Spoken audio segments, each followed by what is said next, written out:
மஞ்சளாய் நினைத்து கண்ணுக்கு குழைத்து ஜீவனை ஏன் எடுத்தாள்? காவித்துறவிக்கும் ஆசை வளர்ப்பவள், அருகம் புல்லுக்கும் ஆண்மை கொடுப்பவள், பெண்களின் நெஞ்சுக்கும் பித்தம் கொடுப்பவளே.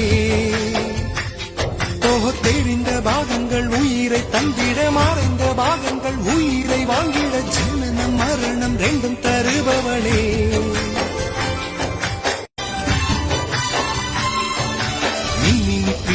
மின்மினி பிடித்து கண்களில் பதித்து, கண்களில் பதித்து கண்மணி கண் பறித்தாள்.